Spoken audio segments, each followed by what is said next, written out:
The first light of dawn spills through the canopy, weaving golden threads across Tu Diep's modest farm. The air is crisp, scented with dew and earth, as it stirs her awake in her small wooden cabin. She stretches her weary limbs, her body tired but her spirit alight with the promise of a new day.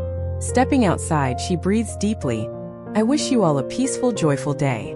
The farm is quiet, save for the gentle clucking of chickens, as she walks toward her garden, her sanctuary.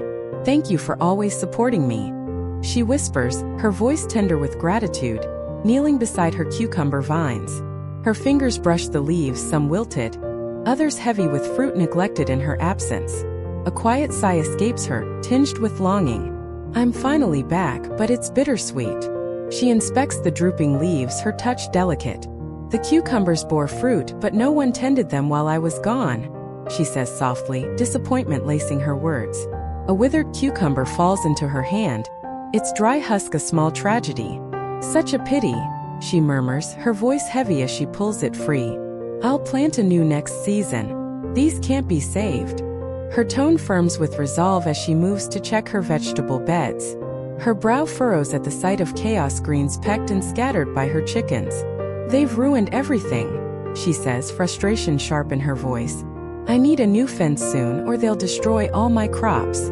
Determination settles in as she stands, already planning. Then her eyes catch the beans, plump, vibrant, ready for harvest. A spark of hope lights her face. These look perfect. I'll cook them tonight, she says, her voice lifting, the farm humming softly around her. Far from the farm, James drives along a winding country road, the city's skyline fading in his rearview mirror. His tie is loosened, his mind fixed on a meeting with a potential partner, Mr. Long, at a roadside cafe. I hear you have farmland you're looking to lease, James says, his voice steady and confident as they sit over steaming coffee. Mr. Long nods, his weathered face honest. Yes, I grow rice, but yields have been low lately, he says, his voice tired, each sip of coffee deliberate. I thought about orchards, but it's too much for me now. His tone softens with resignation, but a flicker of hope emerges as he adds, I'm considering leasing it to someone who can manage it. How large is the land? James asks, his voice direct, his ambition clear. I'm interested in starting an agricultural project, modern methods, new crops like cabbage, cucumbers, or watermelons. His passion spills into his words, his vision vivid. Traditional rice farming isn't enough anymore. I want to innovate. Mr. Long leans forward, intrigued. I'm ready to invest 3 billion dong to start, James declares boldly, though caution tempers his next words. I just need to ensure the land suits my project. How long can I lease it? I'll need at least 5 years to experiment. Their negotiation begins, two men shaping a future. Back at the farm, afternoon sunlight streams into Diep's humble kitchen. She sets a bundle of fresh cassava leaves on the table, her hands steady despite the day's labor. I'll wash these for pickling this week, she says softly, her voice calm as she fills a basin with cool water. The leaves, vibrant green and rough, gleam as she scrubs them gently. Where I'm from, we make this often, simple but delicious, she whispers, nostalgia warming her words. She pours out the cloudy water, her movements deliberate. One more rinse to be sure they're clean. The leaves shimmer in the basin, their color bright against the metal. She shakes off the excess water, her hands swift. Now I'll squeeze them dry for pickling, she says, pressing the leaves firmly, their earthy scent rising. Sprinkling salt over them, she works methodically, her voice low. This will help the fermentation. Her fingers blend the salt evenly, the leaves softening under her touch. Glancing out the window, where the farm lies still but for distant clucks, she smiles. This will be delicious when it's ready. I can't wait to taste it.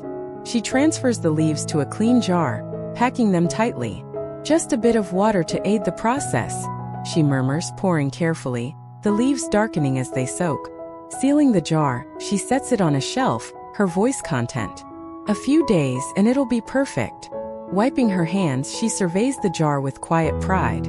This will be a fine addition to my meals. As the sun dips, casting long shadows across the wooden floor, she steps outside, her heart steady. Time to check the chickens, they'll need feeding soon, she says, her voice resolute, the farm's gentle rhythm enveloping her.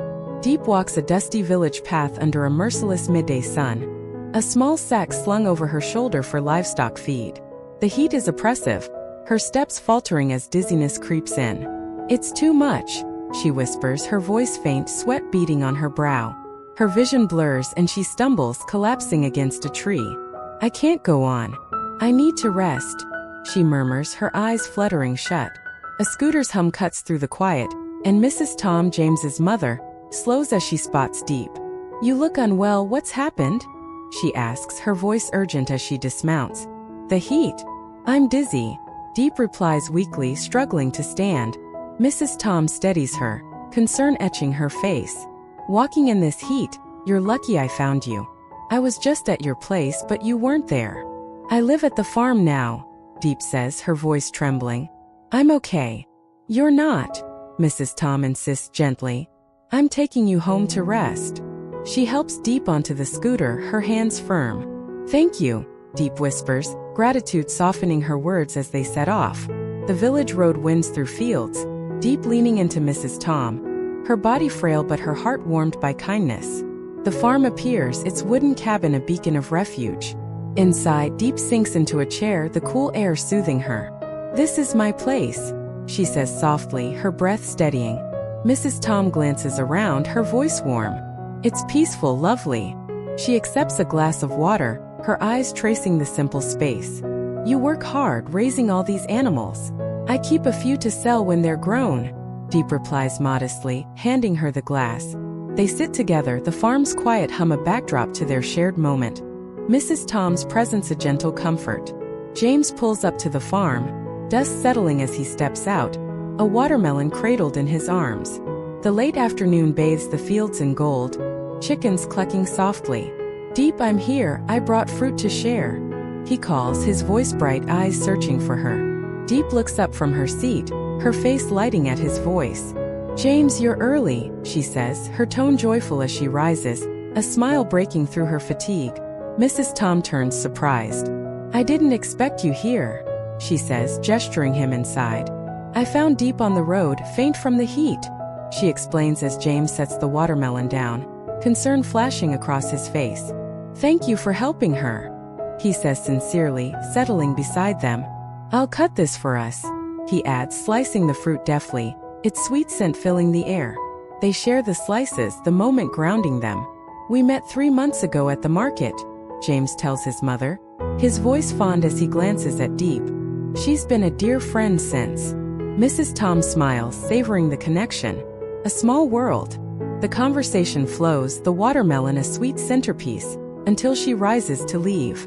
"Enjoy your time," she says warmly, stepping into the fading light. James lingers, his voice soft. "Let's plant those pots together soon." Diep nods, her eyes bright with hope. "I'd love that." The farm glows, a haven of resilience and love, its rhythm carrying them forward.